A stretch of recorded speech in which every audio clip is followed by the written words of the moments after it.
제가 뭐 성경만으로 목회가 달라질 수 있는가 하는 부분, 앞서서 저는 이런 목회를 세 가지 말씀드렸습니다. 불을 사모했고, 제자 양육, 그리고 찬양, 이 세 가지였는데, 에스라 성경 강좌를 만나다 보니까 제게 보인 게 있습니다. 제가 성경을 저는 잘 읽었다고 생각했거든요. 저 큐티 13년 했습니다.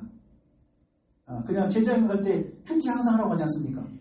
생명의 삶, 매일 성경 가지고 13년을 제가 그래도요, PC방 댕기면서도 있더라고요. 이전 걸 살펴보니까. 그런데 그 본문을 읽긴 전 잘 읽었다고 생각을 했거든요. 근데 오해된 게 너무 많다는 거죠. 혹시 여기 하박국서 3장 1절에 시기오노시라는 표현이 처음 있는 거 주의 깊게 보셨는지 모르겠습니다. 시기오노시라는 말이 여기 시편에 있는 곡조 이름이거든요. 시가연이라는 말의 복수형이에요. 시가연. 시가연이라는 말은요, 애통의 노래 또는 조가라불입니다. 그러니까 우리 같으면 상여 메고 나가면서 부른 노래라는 거죠. 그러니까 이게 또 복수형이에요. 그러니까 3장 1절만 제대로 이해해도 3장 전체를 어떻게 읽어야 되는가는 그 감정의 분위기를 충분히 먼저 보잖아요. 근데 저는 3장 1절을 안 읽었죠. 항상. 어디를 읽었을까요?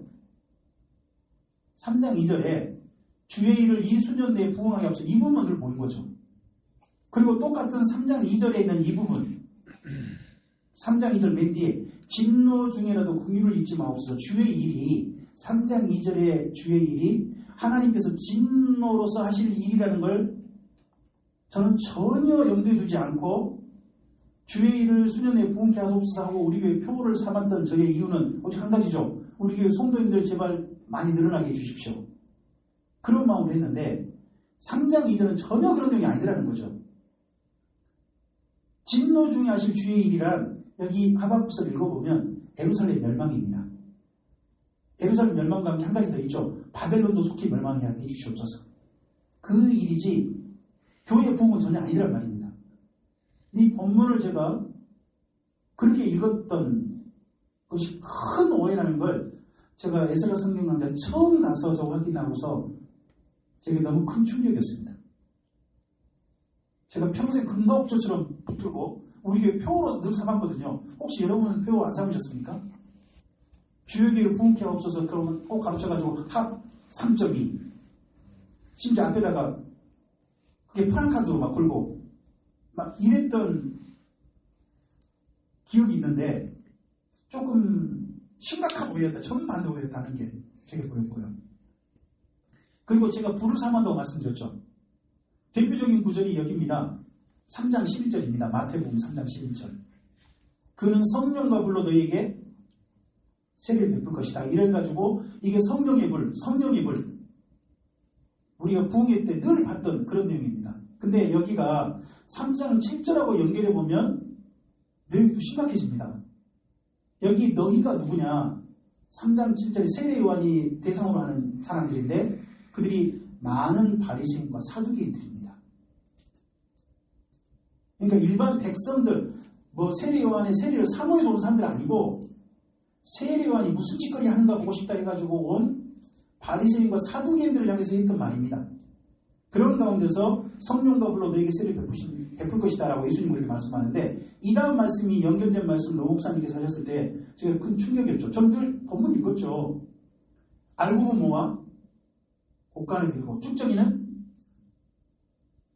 바깥들에서 꺼지지 않는 불로 태워버리실 것이다 하는 게 여기 3장 11절 말씀에 그 다음 이어진 해석이죠. 거기에 그러면 바리새인과 사두개인 중에도 알고는 있겠죠. 알고는 있을 겁니다. 하지만 바리새인과 사두개인 중에 꺼지지 않는 불에 태워질 지옥에 들어갈 사람이 많을 거 아니겠습니까? 그러니까 여기 너희라고 하는 사람들이 대상이 누구냐? 저는 우리가 항상 부흥의 천사는 나로 생각했거든요. 부흥의 천사는 우리. 그래서 우리가 성령의 불로 세례받아야 된다. 본문을 그렇게 읽고 또 부흥 강사님이 늘 그렇게 말씀하시니까 그러면서 강사님께서 맨 처음에 성령의 불 그러다가 나중에 강사님들 만나면 그 성령이라고 빠지죠. 혹시 불이야 이런 말 들어보셨습니까?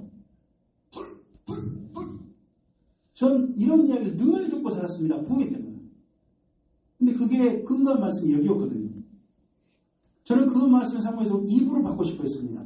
근데 여기 마태복음 3장 11절에 불을 받으면 그 다음 말씀과 연결해 보니까 꺼지지 않는 지옥불에 타는 사람이 성령은 받되 불은 안 받아야 되는구나 하는 걸 노 목사님 처음 지적해가지고 본문을 다시 읽어보게 되고 정말 제가 평생 불을 사모했는데 이 말씀에 근거로 불을 사모했는데 내가 도대체 뭘 사모한 거냐 하는 생각을 하긴 말씀이 이 말씀이었습니다.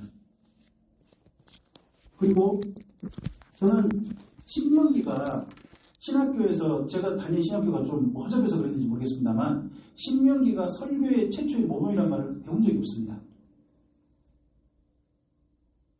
노 목사님께 처음으로 신명기야말로 설교의 모범이다. 하나님께 첫 번째 주신 설교의 모범이다. 그러니까 목회자들이 처음 봐야 될 설교의 모범은 예수님 설교 말고 여기 신명기부터 봐야 된다. 한 얘기 제가 처음 들었습니다. 선포한 말씀을 많이 쓰잖아요. 말씀 선포. 신명기 전체를 처음 1절에서 바로 소개하고 있잖아요. 모세 말씀 선포다. 그게 모세 설교라는 거잖아요. 그래서 설교 방법. 여호와께서 그들을 위하여 자기에게 주신 명령을 다 알려야 된다. 농사님이 꼭 반대로 우리가 질문하신 내용이 그거였습니다. 어떻습니까? 목사님들은 다 알립니까? 골라서 알립니까? 제가 설교를 어떻게 했을까요? 골라서 알렸거든요. 다 알린다는 생각을 한 적이 없거든요. 한 번도. 골라서 알리면 된다. 하는 생각을 했거든요. 근데 다 알려야 된다. 그리고 하나 더. 율법을 설명하는 게 설교다. 말씀 설명이 설교다. 그게 신심당부 신명. 말씀을 명령을 대표한 거다. 하는 설명이 제가 두 번째 강좌 갔을 때 제게 들려왔을 때 이것도 또 큰 충격이었습니다. 저는 한 번도 창세기 영역을 전부 다 본문을 빼지 않고 설교된다고 생각을 한 적이 없습니다. 근데 이때 제가 설교를 새로운 패턴을 가지고 시작해야 되겠구나 하는 생각을 이때 좀 하게 됐습니다. 그리고 구약 성경을 정리할 때, 신약 성경 정리할 때 우리가 언약이라는 말로 쓰지 않습니까? 구약, 신약. 그때 제가 속한 교단에서 또는 제가 배웠던 그 제자양길 이런 데서 구약이란 예수님이 오신다는 약속이다. 신약이란 예수님이 다시 오신다는 약속이다라고 배웠습니다. 저는 그때까지만 해도 에서 성령을 만나기 전에는 그렇게 배웠습니다. 혹시 저처럼 배우신 분 계십니까? 들으신 분 계신가요? 저는 그렇게 배웠습니다. 그랬는데 노 목사님께서 거기 구약이란 예수님이 다시 오신 약속 구약성경이 있지만 성경에서 말하는 구약이란 이스라엘 민족이 하나님과 맺은 언약을 두고 한 말이다. 그건 신해산 언약이다. 이 이야기를 제가 처음 들었습니다. 사실 죄송하지만 저도 그렇게 구약이라는 말을 생각해 본 적이 없습니다. 항상 성도님들한테 이미 우리는 구약의 시대가 아니라 신약의 시대에 살고 있습니다. 예수님 오신다는 약속은 이루어졌습니다. 예수님이 다시 오신 약속을 붙들고 살아야 되는 겁니다. 마라나타. 늘 이렇게 설교를 했거든요. 저는 그렇게 언약을 배워서. 근데 이스라엘 민족 하나님 사이에 맺은 언약이 구약이고 예수님의 성찬식으로부터 신약이 시작된다 하는 건 예서 성경론에 처음으로 정리를 했던 내용입니다. 그러면서 이때 한 가지 중요한 저에게 이제 됐던 게 밑줄 안 긋습니다만 내가 그들의 남편이 되었소라는 말에 이 에레미야의 이런 그 관계, 예수님과 아니 하나님과 이스라엘 민족의 관계를 비유한 거죠. 신랑과 신부로. 이 내용으로 저는 다시 노 목사님의 구약 성경 관계를 정리하게 됐습니다. 이 본문 때문에. 그리고 저는 앞서 말씀드렸던 것처럼 저는 예배당이 교회라고 예배당이 성전이라고 생각했습니다. 예배당이 성전. 내가 성전이라는 생각을 한 번도 해본 적이 없습니다. 진영을 배웠고 어떻게 간에 그랬는데 바로 예배당은 건물일 뿐이고 우리 자신이 성전이다. 내 안에 하나님을 모시고 있으니까 내가 성전이다. 사람이 성전인 거지 건물이 성전이 아니다. 하는 것에 대한 인식을 저는 왜 신학교를 열심히 배웠으면서 이런 이야기를 또 흘려들었는지 모르겠어요. 교수님들이 이런 이야기 하셨겠죠? 근데 저는 이런 이야기가 머릿속에 입력되어 있지 않았습니다. 그리고 이러면서 저 얘기를 새롭게 정리하게 됐습니다. 저는 여기 마태복음 28장 19절에서 20절 말씀은 제가 제자연구 갈 때 외워야 될, 꼭 외워야 될 필수 요절 말씀이었습니다. 근데 저에게 중요한 건 뭐였냐? 증인님, 제자 삼으라, 증인되라, 이런 말이 중요했습니다.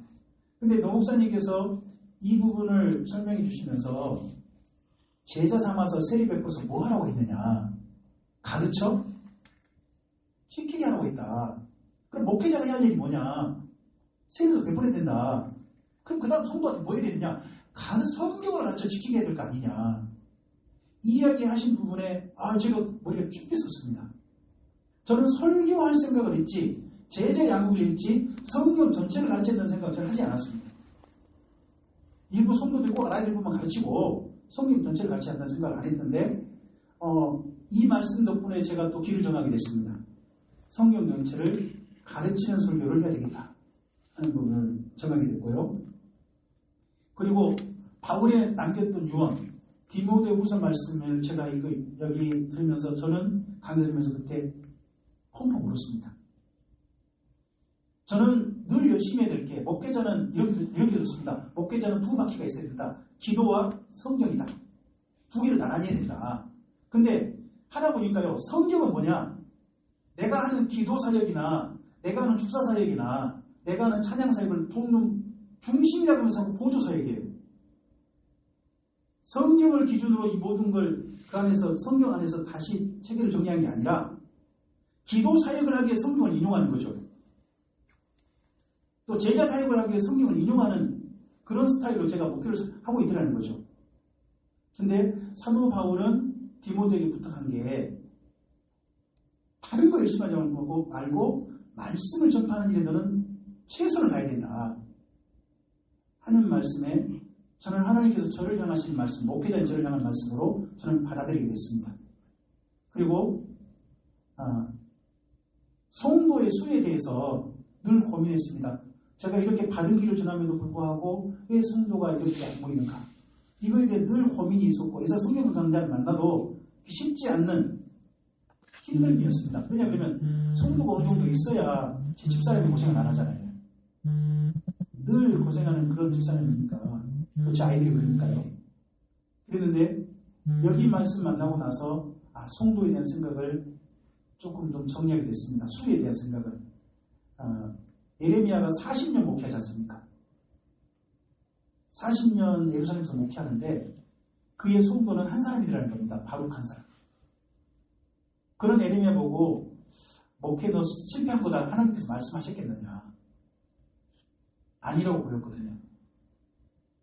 그래서 수에 집중하지 말고 오늘 만나는 성도님을 바룩으로 여기고 그를 하나님의 사람으로 평생 잘 살다가 우리 교회 오신 분들은 한 사람도 낙오되지 않고 다 천국에 들어갈 수 있도록 돕는 목회를 해야 되겠다 하는 걸로 목회 방향을 바꿨습니다. 사람을 많이 모이게 하는 목회가 그쪽에 방향을 정한 게 아니라 오신 분을 반드시 천국 들어갈 수 있도록 돕는다 하는 걸로 제 목회 방향을 바꾸게 된 계기가 이 말씀이었습니다. 그리고 성도는 어떻게 살아야 되는가? 여기 솔로몬에게 하신 이야기죠. 솔로몬에게 같은 이야기를 하나님께서요. 여기 3장, 6장, 9장, 11장에 계속 반복합니다. 그가 맨 먼저 여기 3장이면 1,000번째 바칠 때죠. 1,000번째 바치고 났을 때 그 다음 6장, 9장, 11장은 아시는 것처럼 성전 짓고 난 다음입니다. 성전 짓기 시작할 때 성전 한참 다 완공했을 때 그리고 봉헌식 다 끝나고 이제 마지막에 그 스바 여왕 오고 이럴 때 그때 정도입니다. 근데 하나님께서는 여기 솔로몬에게 너 성전 잘 지었다 고맙다 그렇게 가신 게 아니라 계속 같은 부탁을 하시더라고요. 너는 내 길로 행하며 내 법도와 내 명령을 지켜달라. 하나님께서 원하시는 것은 이 땅에 위대한 업적을 이루는 게 아니라 한 사람이 하나님의 말씀을 따라 잘 사는 걸 원하시는 거구나. 요구하신 게 전혀 달라지지 않으셨더라고요. 이걸 보고 제가 우리 성도님들이 어떻게 삶을 살도록 지도해야 되는가는 방향을 정하게 됐습니다. 우리 성도님들 어떤 위대한 업적을 이루도록 그런 게 아니라 오늘 하나님의 말씀을 따라 잘 사는 성도님이 되도록 도와야 되겠구나 하는 방향을 정하게 된 게 여기 열왕기상에 있는 솔로몬을 향해 한결같이 말씀하셨던 이 말씀이었습니다. 이럼에도 불구하고 11장 가면 그만 솔로몬이 하나님을 사랑하는 게 아니라 여인을 사랑하는 사람으로 바뀌어버리는 그런 내용을 하죠. 그렇게 되지 않도록 최선을 다해야 되겠다 하는 게 제가 정한 길입니다. 그러면서 제가 성경을 읽을 때 예수님의 성경 읽는 방법에 초점을 맞춰서 두 가지에 중심하게 됐습니다. 제가 이전에도 배웠습니다. 관찰, 해석, 적용 배우셨죠? 관찰, 해석, 적용. 근데 이렇게 배우긴 배웠는데 실제로 관찰하고 해석할 때요. 보면 내가 가지고 있는 선입견이나 내가 가지고 있는 현재 한참 좋아하는 거라든지 이런 거에 맞춰서 자꾸 해석이 자꾸 그쪽으로 가더라고요. 그러지 말고 사실을 먼저 파악하자. 무엇이라 기록되었느냐. 그 다음에 중요한 그 다음 올바른 이해. 그래서 원목적 그대로 이해. 여기에 제 성경이 있는 것을 정리하게 됐습니다. 그래서 저는 네 가지를 강좌 오신 분들에게 강조합니다. 먼저 사실을 제대로 파악해 보시라. 이번 강좌 때. 그리고 제가 도와드리겠다. 다른 강사들도 도와주실 것이다. 그것보다도 성령님이 도와주실 것이다. 안내자 도움받자. 그리고 중요한 건 뭐냐? 바르게 이해하는 거다. 은혜 받으려고 먼저 하지 마시고 먼저 올바르게 이해하려고 좀 하시라. 이해하는 것이 은혜 받은 거다 하는 걸 강조합니다. 의도와 심정을 바르게 알아듣는 것이 은혜 받은 거다. 나한테 뭔가 기쁜 감정이 생기고 편안이 생기고 그거 은혜 받은 거 아니다. 저는 강조합니다. 올바르게 좀 하시라. 알아들으시라. 알아들으셔서 그 다음 적용하시자 하는 걸로 제 강좌를 이 네 가지 단계를 맞춰서 정리해서 말씀합니다. 사실 파악을 해서 이 6가지를 조금 좀 말씀드리고요. 에스라 성경 강좌는 노목사님이 한 33가지 성경 있는 원리 말씀하시잖아요. 저는 그걸 다시 제 식으로 정리해버린 겁니다. 정리해서 사실 파악, 바른 읽기를 위해서 이렇게 좀 해봅시다. 강좌 때 하고요. 도움받을 때 성령님 도움받고 안내자 그리고 질문하고 토론하기 중요합니다. 또 사실 파악이 있나? 여러분 스스로 사실 확인하는 거 이거 중요합니다. 그리고 도움받아야 됩니다. 그리고 이해합시다. 이해는 특별히 3가지를 합시다. 저작 동기, 기록적 목적이라고 그러죠. 그다음에 하나님의 심정, 진정한 뜻 이런 것을 좀 알자는 겁니다. 제가 진정한 뜻 할 때 요즘 한 가지 사례를 듭니다. 제가 전주대를 갔다가 전주대에서 THM 과정을 했습니다. 전주대 가서 교수님, 신학을 진행하는 교수님께서 과거의 두렵던 이야기를 꺼내셨습니다. 기억하시죠? 과거의 두렵던 부자들은 좀 많이 하는데 과거는 하루 생활비 전체를 바친 두렵던 있지 않습니까? 그거 이야기를 꺼내신 겁니다. 그러면서 거기 공부하는 분들이 다 THM이니까 다 학교 이미 교단은 정리되지 않는 이제 신학을 하려고 하는 대학원 이상 나오신 그런 분들이 목회자 되려고 하시는 분들 자리에 계실 거 아니겠습니까? 그분들한테 물어보시는 겁니다. 현재 목회자이기도 한 사람들한테 이 부분을 어떻게 설교하십니까? 하고 교수님 물어보시는 겁니다.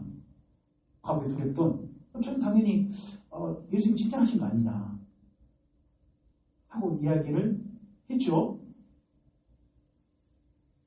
보통 그렇게 설교합니다만은 그렇게 이해합니다만은 본문을 좀 다시 읽어보실 필요가 있습니다. 교수님이 이야기하시는 거예요. 이 과거에 두렵던 이야기가요. 마가복음하고 누가복음 구조가 꼭 읽어봐야 됩니다. 어떻게 되겠냐면 앞서서 예수님께서 바리새인들을 질타하는 내용이 나옵니다. 내용이 나오고 과거에 두렵던 이야기 있습니다. 그리고 나서 성전이 무너진 이야기로 이어갑니다. 그러니까 과거에 두렵던 이야기가요. 이 무너져야 될 그 예루살렘의 그 종교 시스템 그 가운데 특별히 그래도 남은 자가 있다는 이야기냐. 저 같은 그렇게 이해한단 말입니다. 근데 그렇지 않고 교수님은 이 과거에 두렵던 이야기야말로 예루살렘 교회 종교가 얼마나 타락했는지 보여준 사례다 라고 이야기하시는 겁니다. 그래서 예수님께서 칭찬하신 게 아니라 이 과거가 하루 생활비 전체를 바쳐둔단 말에 느낌표 들어가야 된다. 근데 그 느낌표는 뭐냐? 한탄이다라고 이야기하시는 겁니다. 탄탄이다. 그리고 저 같은 뻥하죠. 왜냐하면 제가 평생 설교를 그 부분을 그렇게 소개한 적이 없으니까요. 근데 그분이 하신 얘기가 뭐냐면 이게 예루살렘 교회 시스템을 듣고 한 말인데 그렇게 과부가 도립돈 바칠 때 하루 생활비 좀 지체를 받다고 하지 않습니까? 그럼 과부는 하루에 몇 끼니 먹겠습니까? 한 끼입니다. 그게 도립돈이 하루 빵 살 양이랍니다. 그럼 과부는 하루에 몇 끼니 먹고 산다. 그러니까 나중에 보면 예루살렘 교회가 그 과부들 구제하지 않습니까? 그때 사람들이 엄청 몰렸던 이유가 한 끼니 먹고 사는 사람들이 엄청 많았다는 겁니다. 한 끼니만 먹고 하루를 버티는. 그럼 그 여인은 한 끼니를 바친 이유가 뭐냐면요. 거기가 그 여인들의 뜰이지 않습니까? 기도하고 들어갈 때 여인들의 뜰에 수많은 헌금통이 있답니다. 연복개가 한 7개가 있대요. 어디 가나 여인의 뜰에 가면 헌금만이 보이는 겁니다. 또 헌금을 해야 뭘 할 수 있느냐. 그러니까 예수님께서 그때 예루살렘 가실 때가 6월절 금찬이니까. 그럼 전 세계에서 유대인들이 엄청 올 때라는 겁니다. 그럼 그때 이런 과부들 같은 분들한테는 어떤 때일까요? 구걸할 수 있는 때랍니다. 근데 구걸을 하려면 그 성전 근처 좋은 목에서 구걸하려면 먼저 어디를 다녀와야 되는 거예요? 여인들이 들어가서 기도하고 헌금한 여인들한테 그 다음 구걸할 수 있는 자리를 허용해 준 시스템이라는 겁니다.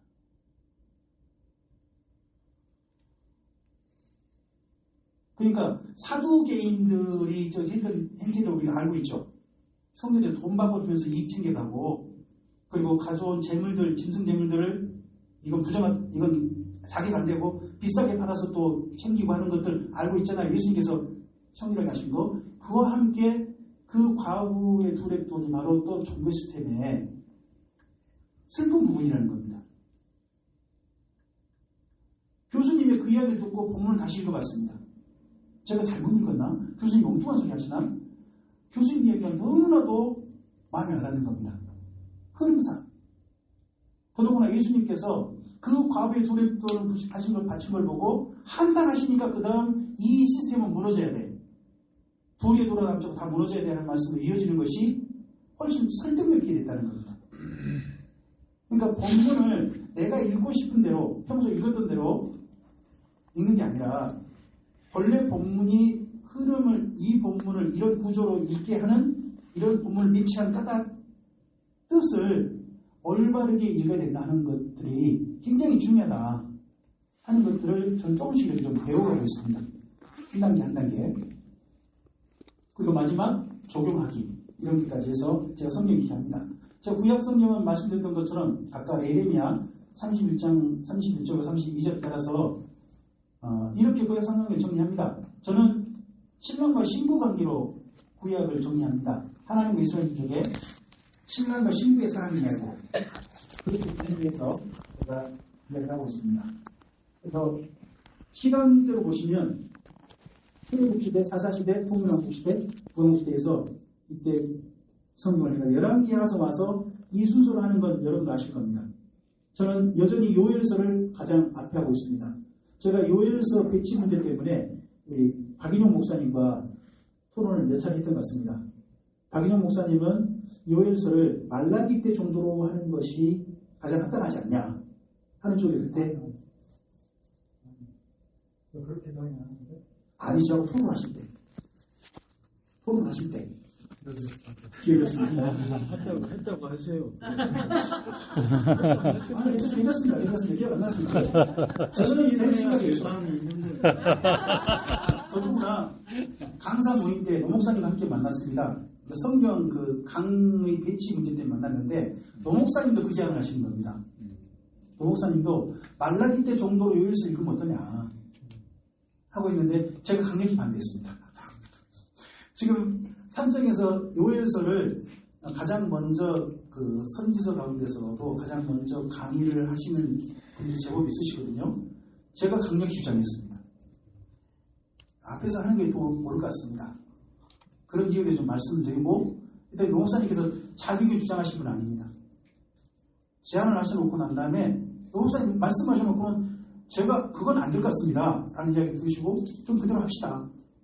노목사님도 충분히 제 이야기에 설득력이 있다고 생각하시던 것 같습니다. 지금도 저는 요일서를 선지서 중에는 가장 먼저 하고, 도려전 14장, 보통 열왕기하서 14장에 내고는 합니다. 그때 요일서를 넣거든요. 저는 그렇게 하지 않습니다. 11장에 요일서를 넣습니다. 그리고 14장에서 요나, 아모스, 호세아를 합니다. 그리고 요엘서를 남유다 이야기로, 요아스와 아달랴 요아스 사이, 그때 이야기로 해서 제가 이쪽을 정리해서 하고 있습니다.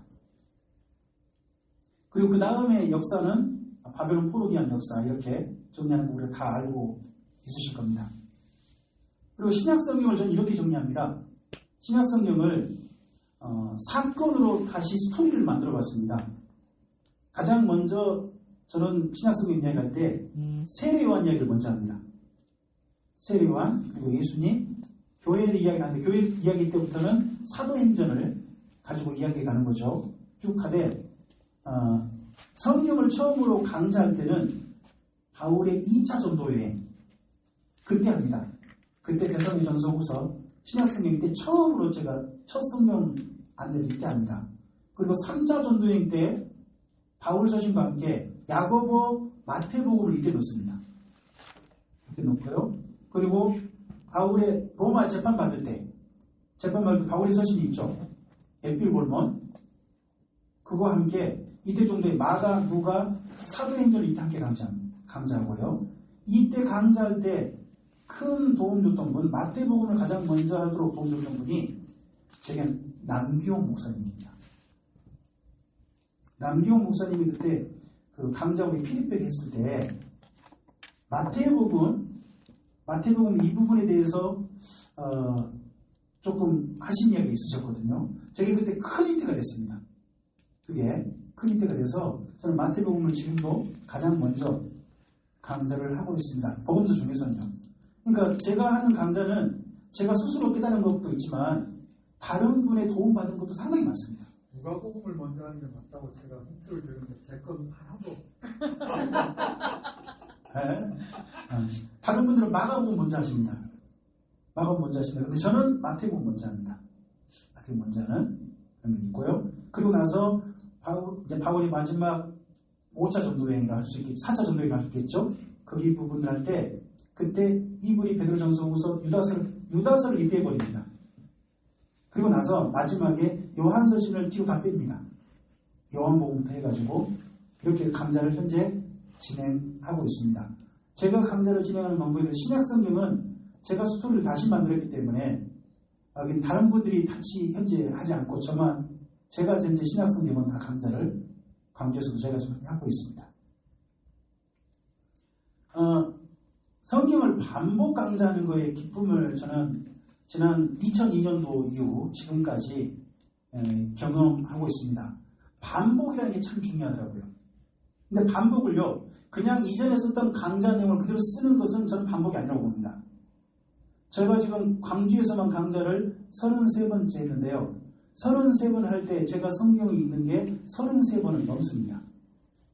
한 번 성경 강좌 있을 때 성경 전체적으로 읽습니다.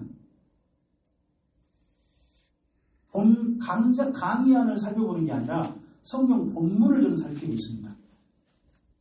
그래서 제가 강좌할 때 중요했던 것은 성경 본문을 실제로 다시 읽어보고 그 읽어본 본문하고 현재 강의안과 일치성, 그 다음에 또 혹시나 또 보완될 건 없는지, 다르게 해야 될 건 없는지, 더 강조해야 될 건 없는지를 늘 찾아보고 해갑니다.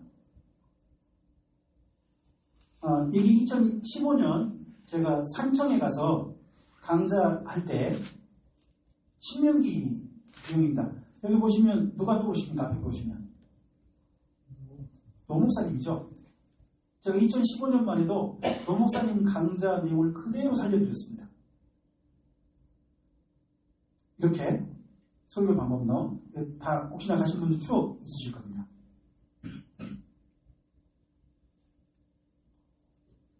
2017년입니다. 갑자기 첫머리가 달라져 버렸죠? 광주에서는 제가 제 식으로 다시 정리하고 저는 이 신명기 성경 뒤에다가 제 식으로 이 한 권을 짧게 펴는 내용을 좀 넣어봤습니다.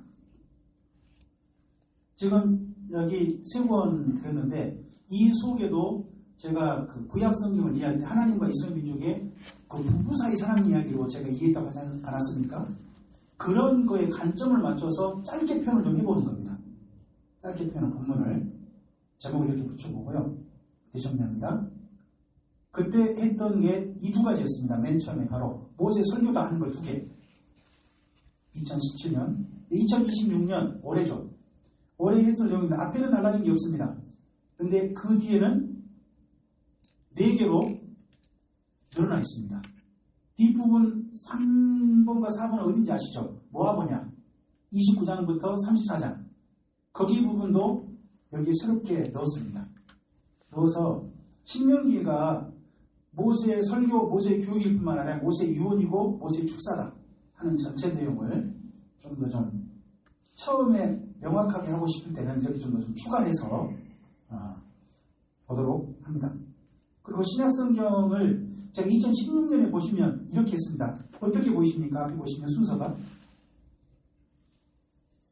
복음서 가장 먼저 하고 보이시죠?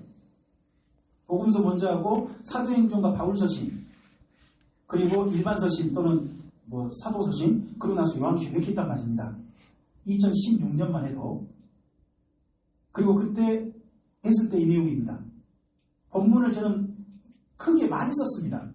이때만 해도 본문을 자세히 써가지고 제가 강의할 내용을 앞에서 읽기를 하되 자세히 썼습니다.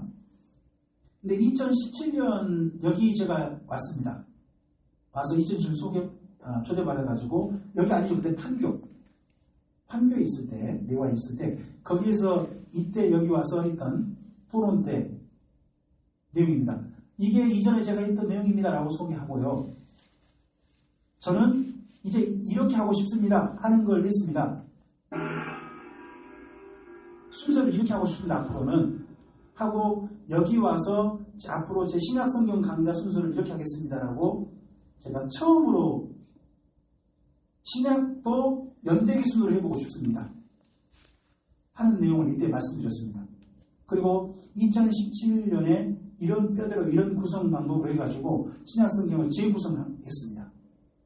저는 그래서 지금 현재 가장 먼저 강좌는 마태복음 먼저 강좌한 게 아니라 세례 요한, 예수님, 그리고 교회 이야기, 사건 순으로 이제 가고 있습니다. 그런 가운데 마태복음 좀 전에 보셨던 것처럼 이 마태복음 이때 이렇게 했습니다. 좀 자세하게 본문 내용을 이때도 좀 쓰는 좀 제가 설명하고 싶은 내용을 쓰는 그런 형태였습니다. 근데 올해 마태복음입니다. 올해 마태복음 첫머리는 비슷할 수 있어요.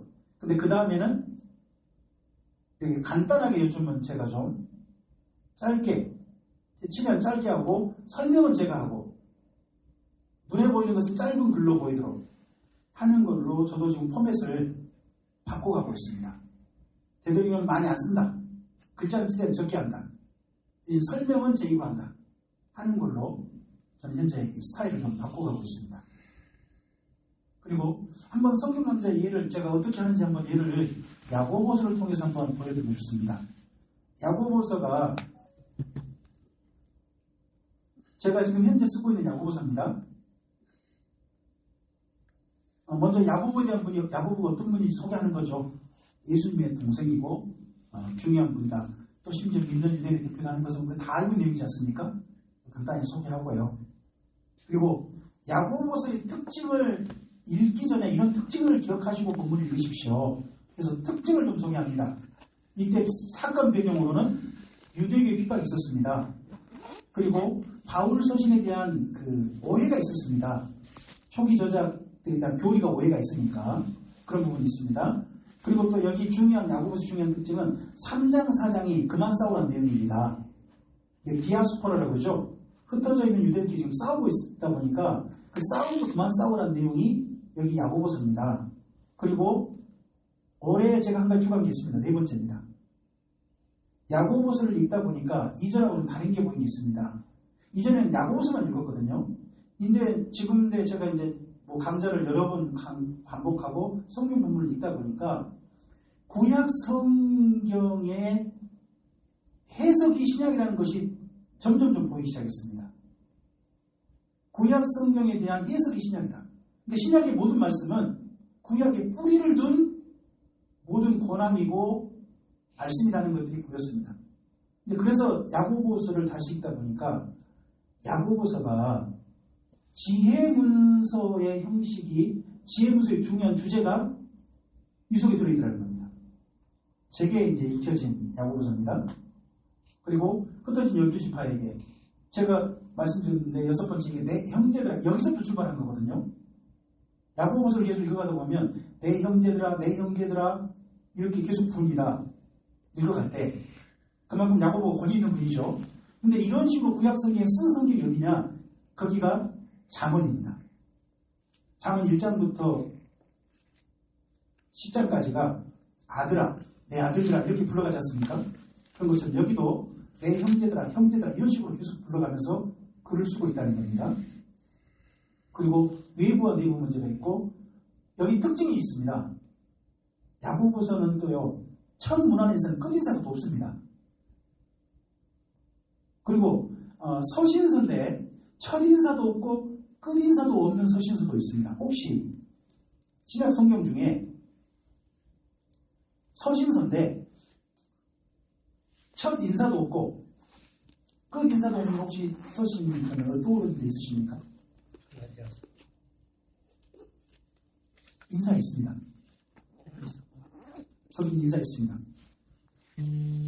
요한일서입니다. 요한일서 잘 읽어보시면 첫 인사가 없습니다. 뿐만 아니라 끝 인사도 없습니다. 근데 요한일서입니다. 왜 그러지? 하는 것들도 생각해 볼 만한 이유가 있습니다. 또 야고보서는 근데 특징이 첫 인사는 있는데 끝 인사가 없다는 겁니다. 왜 이건 또 이렇게 글을 썼지? 하는 것도 우리가 좀 충분히 생각해 볼 만한 부분이겠죠. 야고보서를 저는 예전에 이렇게 설교했습니다. 믿음, 참 믿음, 여기에 근거해서 설교했습니다. 목사님께서 이렇게 강좌해 주셨고요. 이런 내용으로 야고보서를 정리했습니다. 그래서 제가 정리해서 이렇게 했죠. 믿음, 믿음, 믿음, 믿음. 이런 식으로 야고보서를 믿음으로 정리를 했습니다. 근데 제가 올해 다시 읽다가 작년이죠. 작년에 대전에서 성경 강좌를 준비하면 다시 읽다가 여기 야고보서에서 말씀한 중요한 주제들이 사실은 시가서라고도 하죠. 욥기, 시편, 잠언, 전도서, 아가서 이쪽의 중요한 주제와 연결성이 있다는 게 뜻밖의 보였습니다. 그리고 가장 먼저 야고보서 한 게 뭐냐면 하나님께 지혜를 구하라 하는 내용으로 시작하고 그 다음 이야기를 시작한다는 게 보였습니다. 그래서 그럼 지혜를 구하는데 어떤 지혜를 구하는 거냐? 이 8가지 지혜라고 다시 정리가 좀 됐습니다. 그래서 제가 가장 먼저 이제 각 본문을 소개할 때 여기 제가 중요하게 생각했던 1장 5절부터 8절입니다. 지혜를 구하라. 그럼 어떤 지혜인데 무엇이 지혜인데 첫 번째 지혜가 1장 9절부터 11절 잠시의 것을 자랑하지 말자. 어디 성경 혹시 구약 성경 하나님 어디서 보십니까? 전도서 아닙니까? 그 다음에 시험을 참고 인내하자. 그 다음 내용 그겁니다. 시련이라고 그러죠. 시련 참고 인내하자 합니다. 구약 성경 어디가 또 오십니까? 욥기지 않습니까? 그 다음에 약자 돌봄이 믿음이다. 약자 돌봄이 믿음이다. 이게 사실 행함 있는 믿음을 말한 겁니다. 행함 있는 믿음. 이거 구약 성경으로 말하면 어디가 또 오십니까? 물론 5번에서만. 이게 잠언입니다. 약자를 돌보라는 게 잠언에 있는 내용입니다. 그리고 3장부터 4장까지가 다투지 말라는 말인데 선생들의 두 효와 두 지혜를 말합니다. 선생들 때문에 나라가 이 공동체가 와야 되기도 하고 이 선생들 때문에 공동체가 세워지게 된다는 겁니다. 구약 성경은 어디가 5권 중에 어디가 오십니까? 이것 또한 잠언입니다. 잠언. 지혜자들의 축원을 통해 가지고 성읍이 복을 받고 그리고 악인들의 말이나 이런 것 때문에 성읍이 부러진다는 이런 말들이 있지 않습니까? 그리고 4장은 다른 내용 아닙니다. 제발 그만 다투라는 겁니다. 다투지 마라 하는 내용이 들어있습니다. 저는 이게 욥기로 읽었습니다. 욥하고 세 친구를 제발 그만 다투라 하는 내용으로 읽어줬고, 근데 부자들의 허탄한 자랑 이런 부분들은 전도서라든지 자문 부분에 있습니다. 그리고 5장 7절부터 11절은 강림을 기다린 자답게 사는 것도 지혜고죠. 하나님을 기다린 자답게 살자. 그리고 마지막 8장 8번째 지혜로는 5장 12절부터 20절로 있는데 인간관계의 새 영역 이런 부분으로 정리해서 있는데, 전부 다 이 내용들이 저로 봐서는 구약의 욥기, 시편, 잠언, 전도서, 아가서 내용의 중요한 주제를 여기 야고보가 내 형제들아 하는 형식으로 해가지고 편지를 쓰고 있는 것처럼 보였습니다. 제가 왜 이런 내용을 하게 됐냐면 구약 성경의 구성 방식이 신약 성경에 상당히 많이 차용됐다는 게 보였습니다. 가장 먼저 제가 힌트를 얻은 게 노목사님의 누가복음 강좌였습니다. 노목사님께서 누가복음 강좌를 하실 때 여기 누가가 역사가다, 특별히 어디를 많이 인용한 것으로 보이냐 그러면 역대상하다 라고 강좌를 하십니다. 혹시 들어보신 적 있으십니까? 저는 있는데 이제 이것도 이제 여러분 지나가면서 말씀하니까는 안 들린 사람도 안 들립니다. 근데 저는 이제 본문을 좀 자세히 읽어보고 싶은데 구약의 모든 역사서가 특별히 역대상을 많이 참고했다고? 정말 그런가? 본문을 또 비교해서 읽어보고 이런 걸 했습니다. 근데 그러다가 다른 게 보였습니다. 마태복음이 구약 성경 한 권의 구조하고 너무 닮아있다는 걸 봤습니다. 그게 사무엘하서입니다. 사무엘하서가 누구 이야기죠? 다윗 이야기 아닙니까? 다윗 이야기를 시간 순서로 했을까요? 주제별로 했을까요? 사무엘하서를 읽어보면 다윗이 왕이 돼서 왕이 끝날 때까지 이야기입니다. 근데 그 사이 내용을 정리할 때 보면요, 주제별로 정리를 해놨습니다. 시간 순서가 아니에요. 이런 것처럼 예수님이 태어나셔서 예수님께서 부활하실 때까지 이야기가 마태복음이잖아요. 그 마태복음 사이의 내용을 어떻게 정리를 했어요? 주제별로 정리를 했거든요. 그리고 또 사무엘하서가 다윗이잖아요. 마태복음이 제일 중요한 예수님 앞에 붙이는 호칭이 뭔가요? 마태복음에 예수님 앞에 붙인 호칭, 그게 다윗의 후손입니다. 그래서 1장 1절이 참 중요하거든요. 마태복음 1장 1절 우리 본문 번역을 그렇게 해놨어요. 아브라함과 다윗의 후손 예수 그리스도의 세계라 이렇게 하지 않습니까? 세계란 말은 구약성에 보면 족보, 계보 그런 말이지 않습니까? 근데 거기에 본문을 원래 보면 아브라함이 먼저 있지 않습니다. 다윗과 아브라함의 후손 이렇게 되어 있습니다. 1장 1절에. 그러니까 누구를 먼저 앞세우냐 그러면 아브라함을 앞세운 게 아니라, 이건 원문을 살펴보셔야 됩니다. 원문을 살펴보면 다윗이 먼저 강조되어 있습니다. 다윗의 후손 예수님이라는 뜻입니다. 그러니까 사무엘하서하고 마태복음하고 그런 구조와 관련해 보면 단순히 마태가 세리니까 그렇게 구성했다 라고 하는 것도 충분히 일리 있지만, 사실은 구약 성경에 글 구성 방법론이 있지 않습니까? 이런 방법론이 여기 마태복음에 영향력을 주었다. 그리고 우리가 알고 있지 않습니까? 누가복음하고 사도행전 사이는 예수님의 승천 이야기로 마무리하고 예수님의 승천 이야기로 끝나지 않습니까? 시작하지 않습니까? 이 방법론이 사실은 역대하서하고 에스라서의 연결 방법을 우리가 알고 있지 않습니까? 역대하서 맨 끝을 고레스 칙령으로 끝내고, 그리고 에스라서를 고레스 칙령으로 시작하지 않습니까? 이 방법론이 그대로 누가복음하고 사도행전입니다. 이러다 보니까 제가 신약 성경을요, 구약 성경 방법론으로 한번 쓰고 있는 것들 한번 찾아보자. 글 구성이나 이런 것들을. 그럼 구약 성경을 자세히 좀 읽어보고 구성론 같은 것도 자세히 좀 보자 하는 거에 관심을 갖고 읽게 된 게가 노목사님 맨 처음 그 이야기였고 마태복음 발견이었습니다. 그래서 읽다 보니까 제게 올해 보인 게 작년에 보였던 게 구약 성경의 지혜 문서 5권 이거의 주제를 여기 야고보가 디아스포라 유대인들한테 중요한 주제를 지혜를 구하라는 내용으로 가지고 해서 이렇게 정리해서 보였겠구나 라고 제게는 또 그게 또 보였던 겁니다. 그러니까 제게 보이는 이런 부분들은 그냥 하루아침에 보인 게 아니라 반복이었다는 겁니다. 성경 강좌는 이런 것 같습니다. 디아설교도 마찬가지인 것 같습니다. 반복하지 않으면 절대 나가지 않고요. 반복해서 가르쳐야 됩니다. 반복해서 설교해봐야 되고 반복해서 강좌를 해봐야 됩니다. 반복해서 들으면 안 됩니다. 죄송합니다. 반복해서 들으면 늘지 않습니다. 거기 해주신 영역 거기서 멈춥니다. 제일 내가 느는 방법은 뭐냐? 반복해서 설교해 보시고 반복해서 강좌를 하시고 반복해서 읽으셔가지고 반복해서 누구한테 해보시는 것이야말로 내 성경 읽는 부분을 읽어가는 실력을 성령님께 도와주셔서 점점 넓어지더라는 겁니다.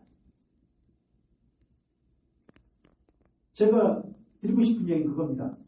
저의 지금 현재 하고 있는 강좌 내용이 2002년도 제가 여기 모르겠어요. 살림 성경 이전에 수도권 에스라 성경 문제 강원TV 와서 했던 강좌하고 지금 제가 하는 강좌 내용은 전혀 다르다고 저는 봅니다. 그때는 전혀 하지 않았던 내용이 지금 들어가 있고요. 그때 제가 강조했던 내용이 지금 별로 안 들어가 있는 것도 있습니다. 근데 이런 부분들은 성경을 읽어가면서 보여줬고 정리한 것이 있으니까 그 다음 내가는 것 같습니다. 샬롬 성경 연구회라는 중요한 모임이 어떻게 정체성을 계속 지켜갈 수 있으실 건가 하려면 저 다른 것도 생각합니다. 강좌를 누군가의 연구하신 것을 들으신다면 거기서 멈출 겁니다. 근데 오신 분들이 함께 들어가시려면 실력이 들어가실 거면 함께 토론이 돼야 되고 함께 본문을 살펴보셔야 되고 누군가는 전부 다 하셔야 됩니다. 일부 강사들만 하시면 그 강사들과 실력 납니다. 다 돌아가면서 직접 아무리 내가 서툴러도 해보셔야 됩니다. 해보시다 보면 저도 맨 처음에 처음 강좌할 때 제가 지금처럼 본문 내용을 보지도 않고 이렇게 하겠습니까? 하지만 점점점 판단할수록 본문이 머릿속에 정리되다 보니까 또 담겨있다 보니까 구약성경과 신약성경이 연결되고 또 이 본문과 저 본문이 연결되어지고 하는 것도 보여집니다. 자꾸 하다 보면 그리고 많이 듣는 것도 중요하다고 생각합니다. 제가 강좌를 정리하고 난 다음에 광신대하고 전주대를 다닌 게 제게 큰 선물이었습니다. 강좌를 해서 성경을 정리하고 난 다음에 그 다음에 다시 신학 학부 과정을 했거든요. 광신대 가서 우리 교단과 색깔이 상당히 다르죠. 보수골통 칼빈주의 아닙니까? 거기가 예전 개혁 지금 합동이지만 거기에서 그분들의 전해를 들었습니다. 듣는데 굉장히 큰 도움이 됐습니다. 교수님들 그 이야기가. 그리고 또 전주대 가서 교수님들의 이야기를 듣는데 물론 양이 안 차는 분도 많고 생각이 다른 분도 많았죠. 하지만 저분은 왜 저렇게 생각하지? 저분은 어떻게 읽었길래 어떤 분의 영향을 받아서 나랑 똑같은 본문을 읽었는데 저런 식으로 결론을 내서 이런 식으로 읽으라고 소개하고 계시지? 하는 거에 대한 생각을 좀 하게 됐습니다. 예전에는 내가 알고 있는 것 외에는 다른 사람 것은 그냥 참고로 들어 이런 식이었거든요. 근데 지금은 제가 생각을 많이 달리하고 있습니다. 제가 정리한 것을 중심을 잡되 다른 분 이야기를 저분이 저렇게 이야기할 만한 이유가 있을 거야 하는 생각을 가지고 듣게 됐습니다. 제 중심은 틀어지진 않습니다. 저는 노 목사님께 배운 강좌가 제 모든 강좌에 지금은 모르겠습니다. 적어도 70% 이상 제 예전 90%라고 말씀드렸는데 지금도 저희 모든 뿌리는 노 목사님의 강좌에 있습니다. 하지만 그 나머지 영역이 점점 치고 넓혀져 가는 것은 주변 저를 도와주셨던 분들의 이야기 그것도 들어있고요. 그리고 제가 배웠던 이야기 또 저렇게 또 읽었던 책의 이야기, 이런 것들이 큰 도움을 줬다는 것은 점점점 저라고 하는 강자, 또 제 속에 담겨있는 어떤 성경에 대한 이해, 폭을 넓혀가는 중요한 도구가 됐다는 것은 분명합니다. 그러려면 먼저 내가 해봐야 됩니다. 내가 읽어보고, 내가 정리하고, 내가 가르쳐보고, 내가 자주 해보지 않으면 다른 사람 얘기를 따라가지 못합니다. 적어도 어느 정도 딱 내가 따라갈 수 있도록 자꾸 반복하셔서 어느 정도 딱 내 안을 채우지 않습니까? 그럼 다른 사람 이야기가 좀 더 넓게 그냥 흘려들어가는 이야기가 아니라 내 이야기에 플러스 알파 되는 이야기로 들려오게 됩니다. 그런 부분들을 이 좋은 모임에서 꼭 앞으로 참고해 주셨으면 좋겠습니다. 성경으로 목회 가능한가? 쉬어야 될 이유가 있는 것 같습니다. 다 끝났습니다. 이게 마지막 장면 파고입니다. 다 끝났습니다. 저한테 4시까지라고 했죠. 저는 여기까지 끝입니다. 이 다음에 이제 뭐 질문하고 토론하는 내용이 있다고 하겠습니다만, 쉬기 전에 잠깐 제 이야기 끝내고 이제 아예 푹 쉬시죠. 제가 에스라 성경 강좌를 2002년도에 만나서 교회 전체 성도님들께 전체 성도님들과 참 어린이까지 포함해서 15명이니까 헌금이 한 달에 50만 원이 안 나왔습니다. 내 아들 이자가 50만 원이었는데 50만 원이 안 나오는 그런 교회를 올해 목회를 했습니다. 제가 에스라 성경 강좌를 만나고 난 다음에도 오래 갔죠. 그런 가운데서 2005년도부터 대하설교를 진행하기 시작했습니다. 강좌도 하고. 근데 2005년도에 그나마 함께 있던 성도님 가정 중에 2가정이 떠났습니다. 왜 떠났을까요? 제가 대하설교 한다고 떠났습니다. 그분이 떠나시면서 지금도 저하고 교제하고 계시거든요. 지금도 나는 밥 먹고 합니다. 근데 그분이 뭐라고 하냐면, 목사님, 사는 거 힘듭니다. 근데 교회 가서까지 머리 아파 쓰겠습니까? 그분의 이야기가 한편 너무 이해가 되는 거예요.